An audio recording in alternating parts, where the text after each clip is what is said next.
आप जिस स्त्री के साथ शादी करते हैं जो तुम्हारी पत्नी बनती है और जो पुरुष तुम्हारा पति बनता है, तो जिस समय शादी करते हो उस समय जैसी तुम्हारी पत्नी थी, जैसा तुम्हारा पति था, 1 साल बाद वो बदल जाते हैं। उनका शरीर भी बदल जाता है, चेहरा भी बदल जाता है, ओंठें भी बदल जाती हैं, स्वभाव बदल जाता है, बोली बदल जाती है, आचरण भी बदल जाते हैं। तब तुमको बहुत दुख होता है कि वैसी ही रहती तो ठीक था।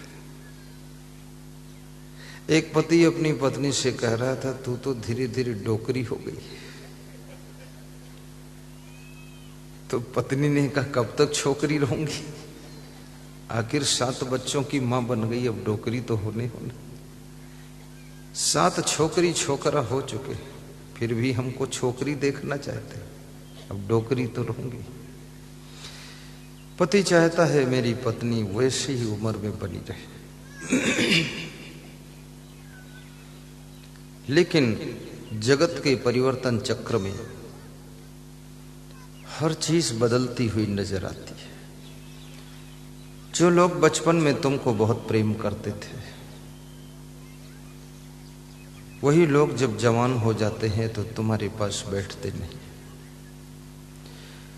और जो लोग बचपन में तुम्हारे पास बैठते नहीं थे, जवान होने पर वे तुम्हारे पास आकर बैठते भी हैं, प्रेम भी करते हैं।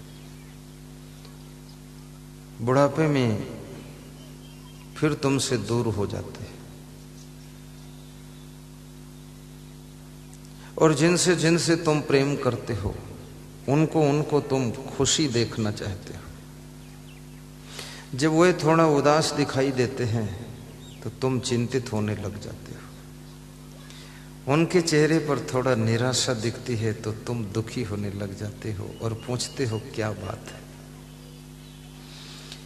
वे कहते हैं कोई बात नहीं है, तो तुम कहते हो कोई बात तो जरूर है, क्योंकि उदास क्यों हो। तुम अपने प्रेमी को उदास देखना नहीं चाहते हो। इसलिए अगर कोई स्त्री चाहती है मेरा पति खुश रहे, तो उस स्त्री को खुश रहना चाहिए, और कोई पति चाहता है मेरी पत्नी खुश रहे, तो उस पति को खुश रहना चाहिए। पति की खुशी से स्त्री की खुशी पैदा होती है, और नारी की खुशी से उस पति की खुशी पैदा होती है। दोनों की खुशी एक दूसरे से प्रभावित होती है। दोनों में किसी एक को जब उदासी आती है तो दूसरे को भी उदासी आ जाती है। इसलिए जिंदगी हमारी तुम्हारी जुड़ी हुई है। खुश रहने की कोशिश कीजिए ताकि तुमसे जुड़े हुए दर्जनों लोग भी खुश रह सकें और घर में खुशियों के फूल खिल सकें।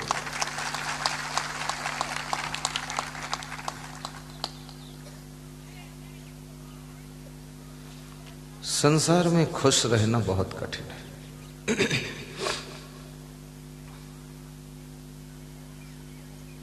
नाराज रहना बहुत आसान है। ज्यादातर लोग नाराज ही रहते हैं। अभी एक स्त्री यहां पर आई थी अपने पति के साथ, दोनों ने प्रणाम किया, फूल माला दिया। उस स्त्री ने अपना दुख किससे कहे, उसने कहा गुरुदेव सब ठीक है, मेरे पति को गुस्सा बहुत आता है, बहुत ज्यादा क्रोध आता है, तो इनकी गुस्सा ठंडी कर दो। तो मैं मन में सोचा इसको आइसक्रीम बना दूं क्या। पूरा ठंडा हो जाए। हर स्त्री चाहती है मेरे पति का स्वभाव ठंडा रहे। मैं कुछ भी करूं, उल्टा करूं, पलटा करूं, सुलटा करूं, ना करूं, दिन रात सोऊं, लेकिन वो ठंडे बने रहे, हिमालय की बर्फ जैसे ठंडे रहे। पुरुष भी यही चाहता है, मैं दारू पी लूं तो भी मेरी पत्नी कहे तुम पति परमेश्वर हो, अंडा खाऊं तो भी कहे तुम तो पूरे भगवान के रूप हो। लेकिन ऐसा कैसे हो सकता है।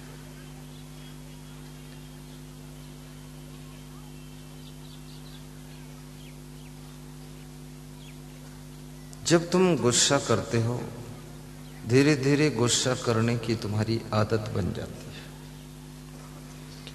और मनुष्य का मन, मनुष्य की बुद्धि, मनुष्य के कर्म, मनुष्य का शरीर और मनुष्य का स्वभाव धीरे धीरे आदत में बदलता है। कोमल बिस्तर पर सोने की आदत हो जाए तो कठोर बिस्तर पर सो न सकोगे, और कड़े बिस्तर पर सोने की आदत बन गई तो कोमल बिस्तर पे तुमको नींद ना आ सकेगी। ज्यादा टेस्टी, स्वादिष्ट, चटपटा खाने की आदत बन गई तो सादा भोजन तुम खा ना सकोगे। मेरे लिए जो भोजन बनता है, मेरे संत ने, इस वर्ष एक संत नेपाल बॉर्डर पर आया, उसने खाया, उसने बोला ऐसा भोजन तो जिंदगी में कभी खाया नहीं, इसमें तो कोई टेस्ट ही नहीं, न नमक है, न मिर्च है, न तेल है। आपका भोजन तो गलत बनता है गुरुदेव, ठीक नहीं बन रहा। मैं बना दूं? मैंने कहा सादा भोजन, सादा जीवन, उच्च विचार। भोजन में जितना नमक मिर्चा अधिक तुम खाओगे, बीपी बढ़ेगा, और बीपी बढ़ेगा तो क्रोध भी बढ़ेगा। और मध्य प्रदेश में भी मिर्चा बहुत खाते हैं लोग, और राजस्थान में तो कुछ पूछना ही नहीं है, आधा फीट लंबा मिर्चा लेकर बैठते हैं। उनकी वाइफ मना करती इतना बड़ा मिर्चा मत खाओ, तो बोलते हैं तो फिर एक और ले आओ।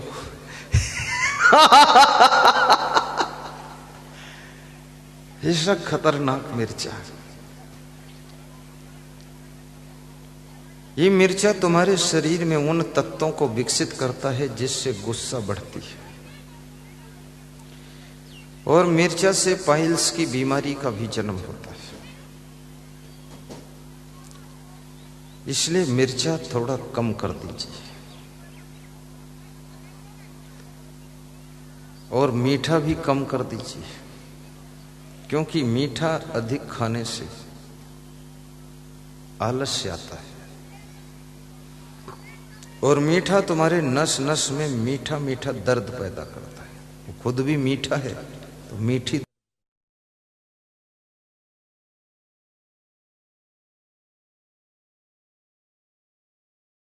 कहते हैं, मीठी मीठी दर्द है।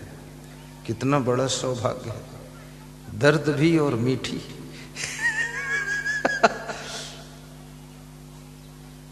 दर्द में मिठास है तो मीठी दर्द स्वीकार करो। नस नस में दर्द है।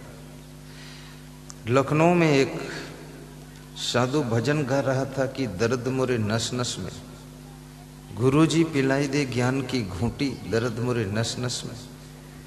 तो मैंने कहा इसमें तो घूंटी भी कम पड़ जाएगी, क्योंकि नस नस में दर्द है।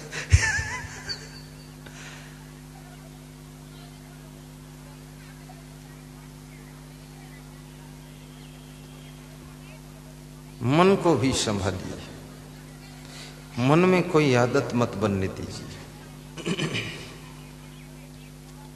आदत बुरी बला है, आबला पकड़ गला नरक में ले चला। स्वादिष्ट भोजन खाने की भी आदत मत बनाइए, लेकिन स्वादिष्ट ही खाना चाहिए, पर आदत मत बनाइए। कभी कम स्वादिष्ट हो तो भी हंस करके खा सको, ऐसा आपका स्वभाव होना चाहिए। और ये भी याद रखना, ये जो तुम वाणी बोलते हो, ये वाणी भी आदत पकड़ती है। वाणी तकिया कलाम पकड़ लेती है। कितने लोग बात करते हैं, कहते जो है कि, बार बार कहेंगे जो है कि, मतलब है कि, मतलब है कि, वो तकिया कलाम हो गया। हर सेंटेंस पे मतलब है कि, जो है कि,